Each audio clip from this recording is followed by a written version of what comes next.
জন্তু এটা জবাই করতেন আল্লাহ রাহে। এটা স্মৃতিচারণ কার? হযরত ইব্রাহিম খলিলুল্লাহ।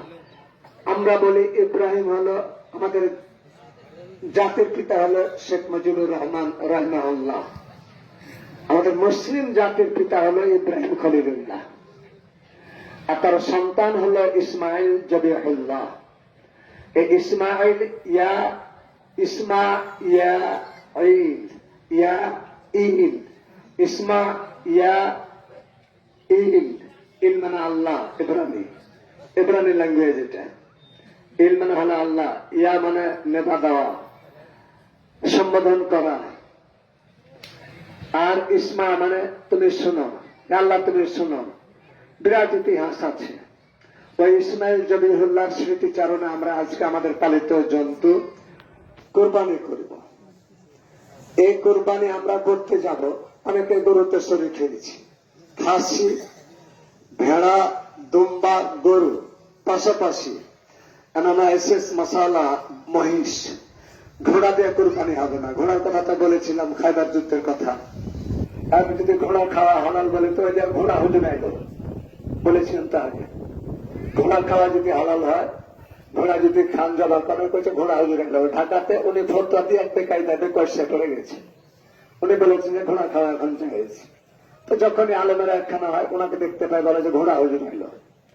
ঘোড়া বার মহিষ দেওয়া যায়, মহিষ দিলে দিতে পারেন। আলবত গরু, উট, ভেড়া, দুম্বা এক শ্রেণীর, বকরা বকরি এক শ্রেণীর।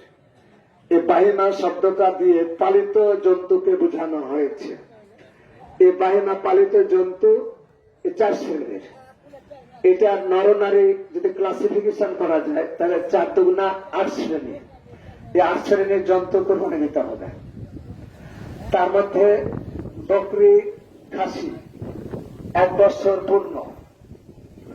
এখানে 1 বছর পূর্ণ বয়স হিসাবে গরু, গাভী হোক, দামড়া হোক, 2 বছর পূর্ণ।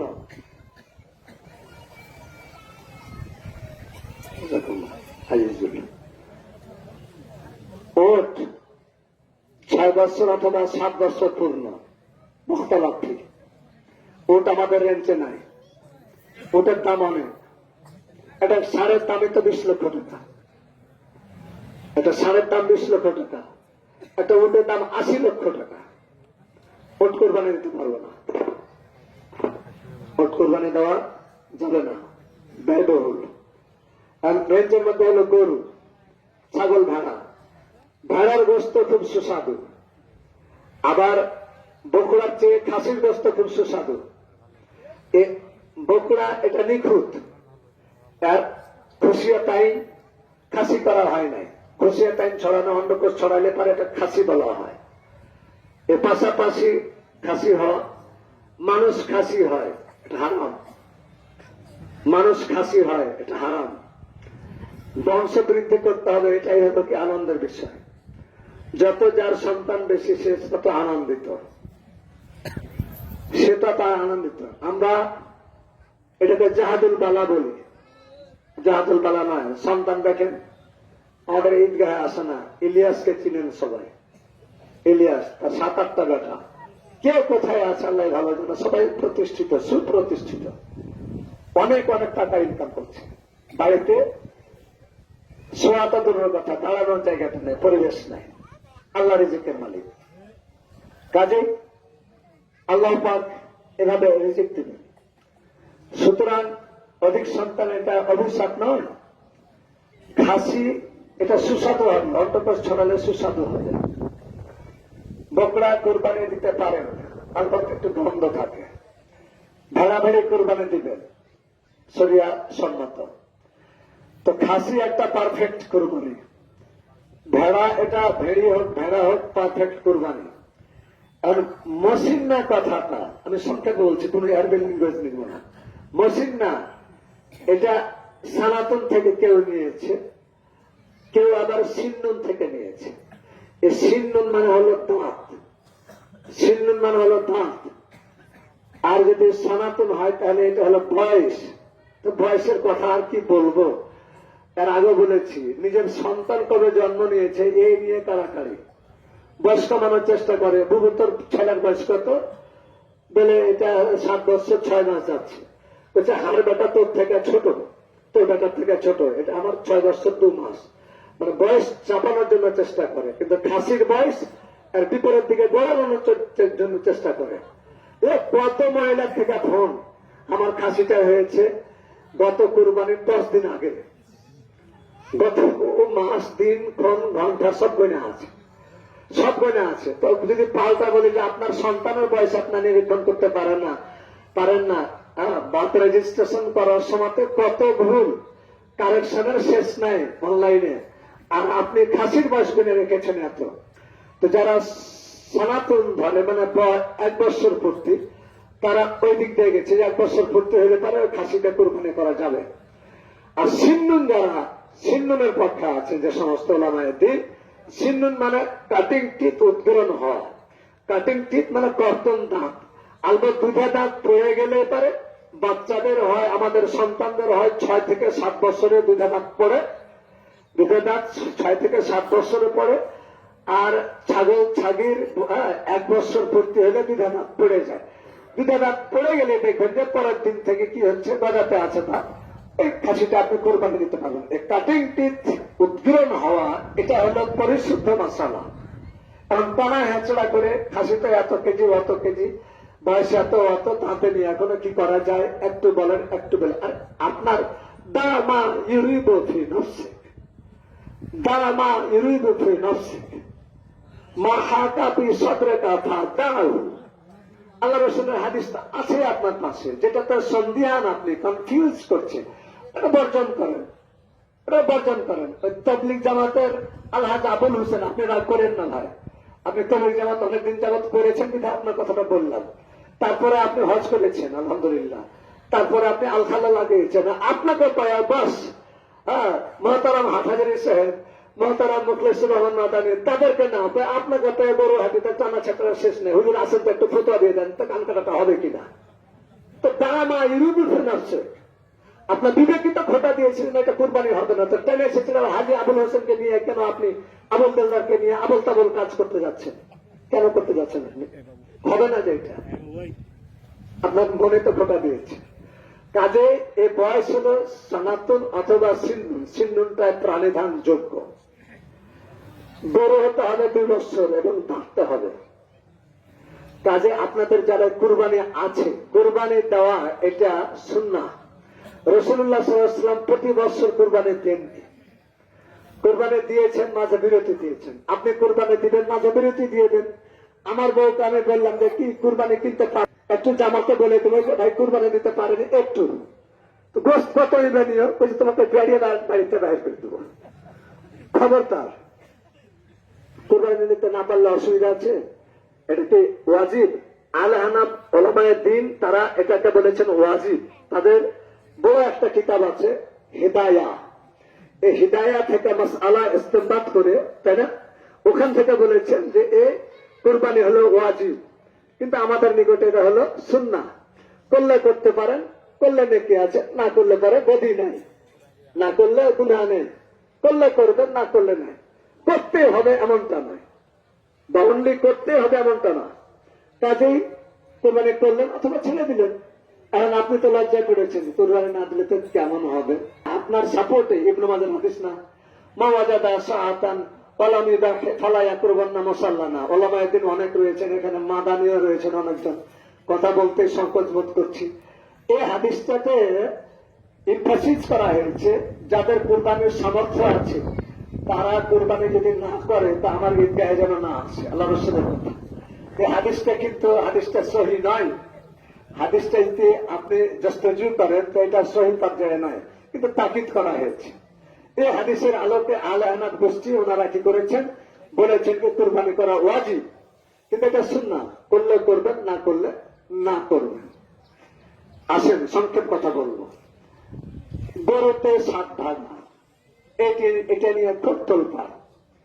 মিডল ইস্টের মধ্যে আরাবিয়ান কান্ট্রি যেগুলো আছে সেখান থেকে মোবাইলের কথা, ওরা গরুতে কি জানি বাজি সাত ভাগ, সাত হলো কয় সংখ্যা? বেজোড় সংখ্যা। জোড় না বেজোড় আমরা খেলি না, বাচ্চা কাচ্চারা খেলি না, জোড় না বেজোড়, ডাইল না ফোক, তাই না? এই একটা খেলা খেলি, তো জোড় না বিজোড়। এই বিজোড়ের কথা বলা হয়েছে যে এক গরুতে 7 জন, এক উঠে 7 জন, 7 থেকে 10 জন, 7 থেকে 10 জন শরীক হবে, এই সুযোগটা আছে। এটা নিয়ে আমাদের আহলাদিস উলামায়ে দ্বীন তারা খুব কনফিউজের মধ্যে ছিল। এত কনফিউশন তাদের এই মশালা নিয়ে, এত জটিলতা, যার কারণে যারা কট্টরপন্থী, 7 ভাগে কুরবানি করা যাবে না, আবাস প্রবাসের একটা কথা সংযুক্ত ছিল, এই নিয়ে তো তার কিছুটা শিথিল হয়েছে, যে আপনাদের ফেভারে চলে এসছে, আপনাদের ফেভারে চলে এসছে।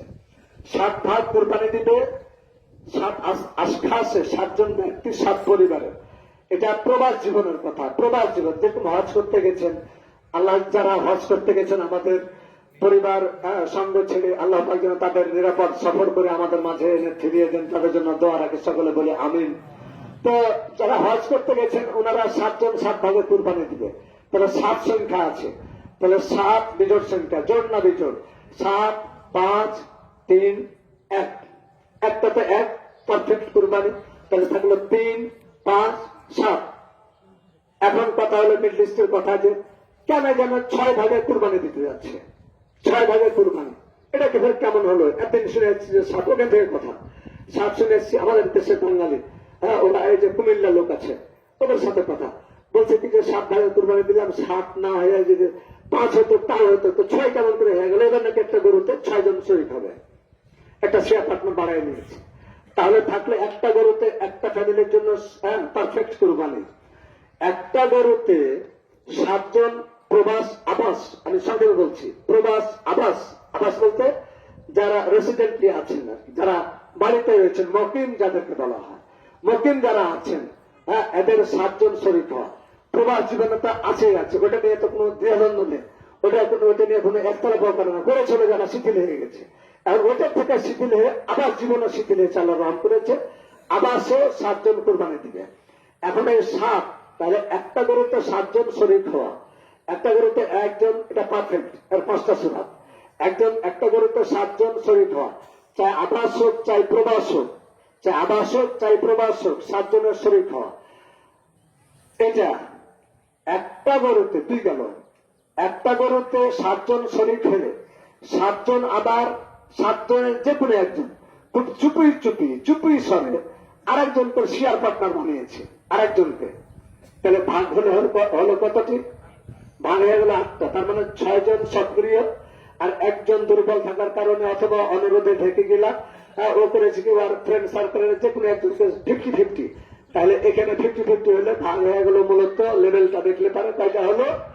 Cancel, result cancel. এটা এই সুরাত একেবারে ক্যান্সেল, কথা বোঝা গেছে না? থাকলো ভিতরে, এবার ভিতরে থাকলো 1 থেকে 7 বৈধ, 2 গেল, 1 পারফেক্ট বৈধ, 3 গেল। মাঝখানে থাকলো 2 থেকে 6, 2 থেকে 6, 2 থেকে 2, 3, 4, 5, 6, 7 ভাগ করে নেওয়া। 2 থেকে 6 7 ভাগ করে নেওয়া, 7 ভাগ করবে, অথবা 2 থেকে 6 সমান সমান ভাগ করবে। তার মানে 1 থেকে 6 জন হয়েছে, 7 ভাগ করছে, অথবা 1 থেকে 6 জন হয়েছে, সমান সমান করে নেবে, সমান সমান টাকা দাও, 6 জন হয়েছি, 6 জনের সমান ভাগ করে নেবে। কথা বুঝতে পারলাম না বোধ হয়? 1 থেকে 6 জনে সমান ভাগ করবে। 1 থেকে 6 জন হলো বা 2 থেকে 6 জন হলো, 7টা ভাগ করবে, 7টা ভাগ, কিন্তু 7টাই করবে, একজন একটা ভাগ বেশি দিয়েছে, সংখ্যা 6। বা 1 থেকে 5 হলো, ভাগ করলো 7টা, 1 থেকে 3 হলো, ভাগ করলো 7টা, যেটাই বুঝুন না কেন। অথবা এই সংখ্যাগুলোতে সমান 2 সুরাত আছে, দোদুল্যমান, 2টা সুরাত দোদুল্যমান। এখন সমানে যদি ভাগ করে নেয়, একটা 6 জনে মিলে যদি 7 ভাগ করে, একটা কি করতে পারে? 7 ভাগ যদি করে, এটারও বৈধতা দিয়েছে। সমান যদি করে, এটারও বৈধতা দিয়েছে কিতাবুল বৈধতা দিয়েছে। এখন আপনারা ছুটে বেড়ান, কোন দিকে ছুটবেন? একটা হেদায়া নসিহা আপনাদের জন্য। গরুলিয়া কোনো টানাটানি আপনাদের, যেখানে প্রেসার গরু করে, অ্যাজমা বাড়ায়, গরু গোস্ত কেন এত স্বাদ, নিয়ে এসো গরুর গোস্ত। এদিকে একজিনার অ্যাজমাতে পুরা বডি আক্রান্ত, আর গরু গোস্ত নিয়ে টানা ছাড়া। যত ঠ্যাং বেশি তত বিপদ বেশি, যত ঠ্যাং বেশি তত বিপদ বেশি। কাজে চার পায়া এই চতুষ্পদ জন্তু, এটা গরুতে আপনাদের টান যেন না থাকে, খাসিতে যেন টান থাকে, কোন দ্বিধা বিরক্তি থাকবে না।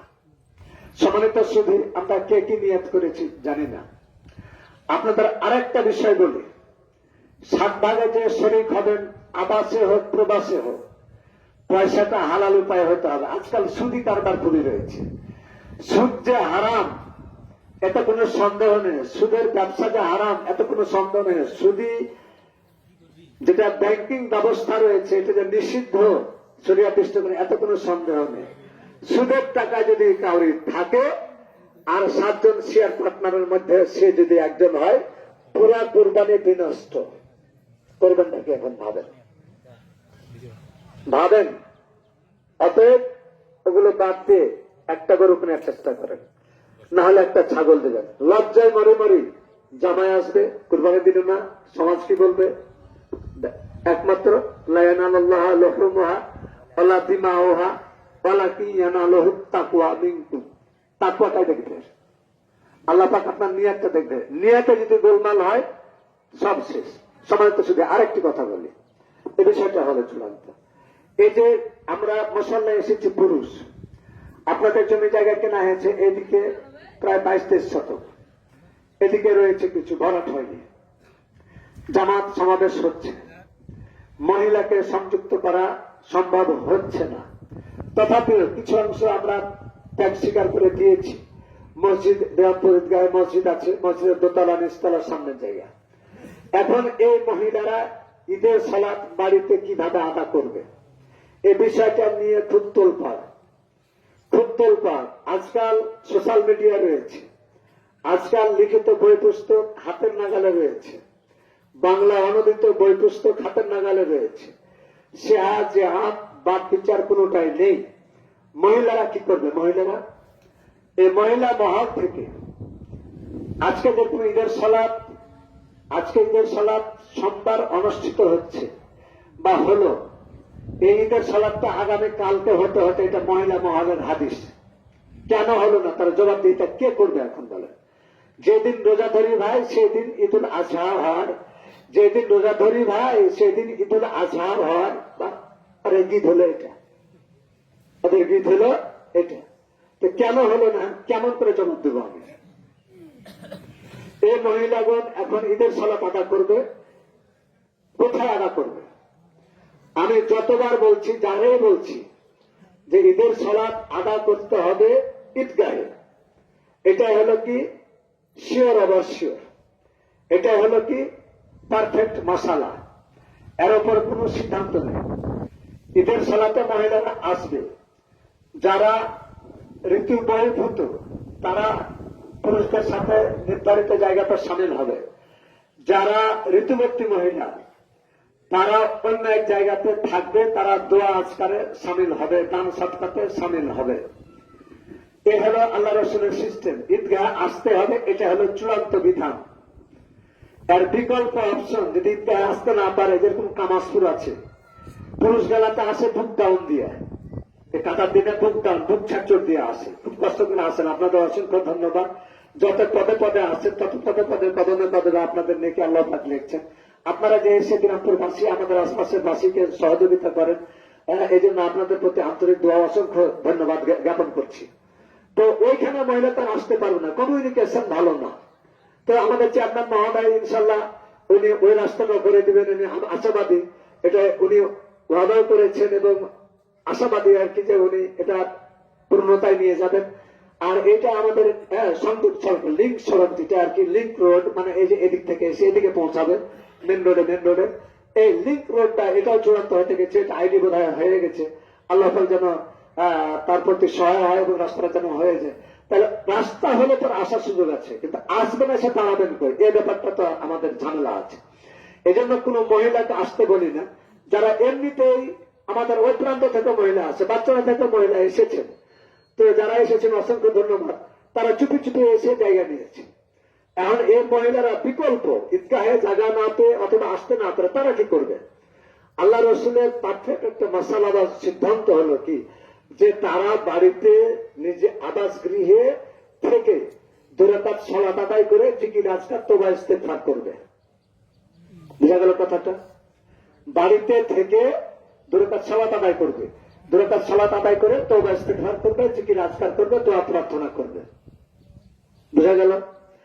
এই দ্বিতীয় কথাটার এটা হলো প্রথম অপশন, কয়টা আর ক্ষয় আছে, সেটা হলো কি মহিলাদের সম্মিলিত জামাত করা। এই নিয়ে গত রাত্রে উনি আসছেন কিনা আর তারিখ পত্রিকা নিয়ে বেশ ঝামেলা। তারিখে মোহতারাম আসাদুল্লাহ গাড়ির তার সম্পাদক মন্ডলীর সমন্বয়ে উনি তারিখের নিচে লিখেছেন বা দিয়া, অপশনে লিখেছে বা দিয়া, যে নিজ নিজ গৃহে সালাত আদায় করবে বা থাকবে। বা দিয়া বলেছেন কি, যদি মসজিদে সমাবেশ করে অধিক নেকি অধিক সওয়াবের অধিকারী হবে। এ নিয়ে বেশ তোলপাড়। এখন এর আগে ছিল আপনাদের যে মসজিদে ঈদের সমাবেশ করা। আপনারা মনে কিছু নিয়েন না, আমি কাউকে খাটো করছি না। যারা হয়তো বা ছোটখাটো এলেমধারী মৌলবী রয়েছেন, তাদেরকে অনুরোধ করে যে আমাদের ভাই তুমি নামাজটা পড়িয়ে দাও, তোমাকে কিছু হাদিয়া ভদিয়ে দিব। ও তখন চুপে চাপে থেকে গেছে। ওনাকে তখন ওই পর্দা করেছে, কালো পর্দা দিয়ে ঘেরে, একটা চাদর দিয়ে ঘেরে ওনাকে ইমাম বানিয়ে দিয়েছে। দিয়ে মহিলারা তার পিছনে একতদা করেছে, দিয়ে ঈদের সালাত আদায় করেছে। এটার বৈধতা কোথাও খুঁজে পাবেন না, কোথাও খুঁজে পাবেন না। কেউ যদি বলে, কেউ কোনো আলেম যদি বলেন না এটা জায়েজ আছে, তাহলে তার এমনি কমন সেন্সের উপর ডিপেন্ড করে তিনি বলেছেন। উনি মাসালা বুঝেন না, কিতাব বুঝেন না। আমি খাটো করছি না, কিন্তু না বুঝার কারণে ওইভাবে বলেছেন। কাজে কোন পুরুষ ইমাম কর্তৃক পরিচালিত ঈদের সালাত চূড়ান্ত নহে, শুধু মহিলাদের। হ্যাঁ, আলবত থাকতে পারে। ঢাকায় যাচ্ছিলাম বলেছি তো, ঢাকা করছে হানিফ কোচে রয়েছি, মাহদেবপুর পার হচ্ছি, ফোন লাগাই দিয়েছে কি যে রাসূলুল্লাহ সাল্লাল্লাহু আলাইহি ওয়াসাল্লাম, তিনি তো তার কাছে এক সাহাবী আসলেন, ওই প্রান্ত পর্যায়ে উনি বাস করেন, তো ওনার আবাসনে কি রয়েছে কয়েকজন পুরুষ নারী পরিবারের সদস্য রয়েছেন, তারা ঈদের সালাতে আসতে পারেননি। আল্লাহ রসুলের কাছে এসে পরবর্তীতে বললেন যে আল্লাহ রসুল আপনি যে আমাদেরকে কি করেন, ঈদের সালাতটা ইমামতি করে আদায় করে দিন। তো রসুল গেলেন, ইমামতি করে দিলেন। কাজে দেখা যায় কি যে ওই সালাতটা ওইভাবে বোঝে, তাহলে মহিলাদের জামাত পুরুষের পিছনে একটু না করে সালাত বইতে হবে।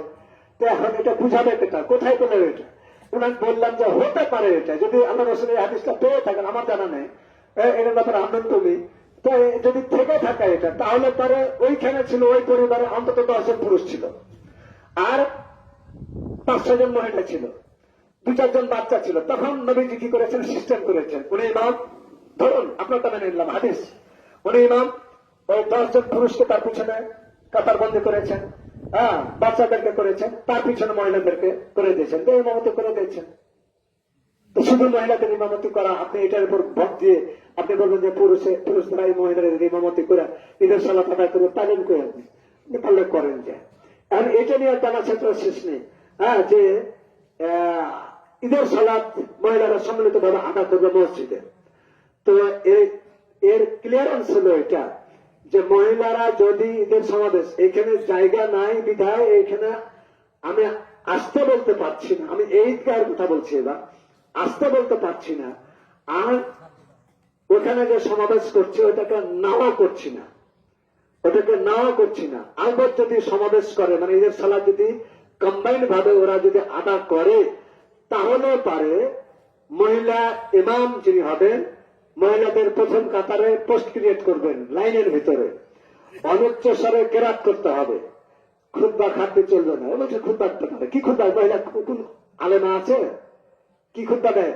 তাহলে যে ইয়া আলামুন তে আলামুন যদি পড়ে দেখে খুতবা, আমাদের আলেহানের খুতবা আছে না, ওরা 12 চাঁদের 12টা খুতবা আছে, ওই চাঁদের খুতবা পড়ে, আর ওই বাংলাতে কিছু বলে পরে ওই আরবিটা দেখে পড়ে, আরবি দেখে পড়ে খুতবার কোনো প্রয়োজন নেই। হ্যাঁ, ওরা করে কি সালাত এবং দোয়াজকারের বিপরীতে ওরা ঝাই ঝামেলা করে। ঝগড়া তো কোনো বেটি ছেলে তো পাল্লা কষতে কম করেনি, চুলের মুঠি ধরে আর গাঠি ধরে তো পাকড়া পাকড়ি করতে কম করেনি। কাজে ও টার্গেটলি আছে যে আইএর সামনে কামিনী সামনে যদি আসলে পারে এর সাথে একটা মিউচুয়াল করতে হবে, হ্যাঁ একটা মিউচুয়াল করতে হবে, কম্প্রোমাইজ করতে হবে, আপোষ মীমাংসা করতে হবে।